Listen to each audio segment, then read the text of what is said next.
ผิดหวังเป็นหางก็ตามหอกฎกรรม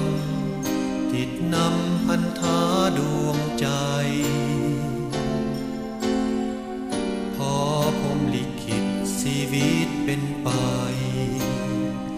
ถึงเป็นสันใด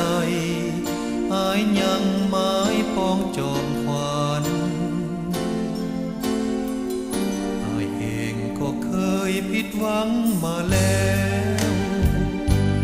แต่บอกแค่อยากเดินร่วมทางน้องนั้นบทเรียนสองฝ่ายสอนให้รู้กันอาจเข้าใจทัน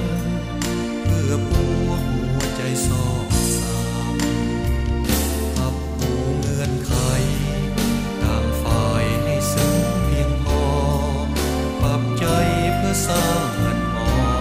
ครั้งสุดท้ายนั้นให้จบงามอายจะช่วยแหงเป็นเสาเรือนนั้นอย่างเที่ยงธรรมอายนั้นจะพยายามทำเพื่อนางสร้างใหม่กันนา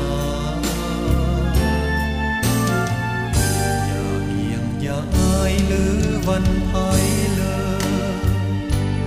อย่าเสยเมยเวลานั้นมีคอยท่าอายุสองเฮามิให้เดียงสาโปรดเถิดการดาเปิดหัวใจน้องอีกครั้ง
เป็นเสา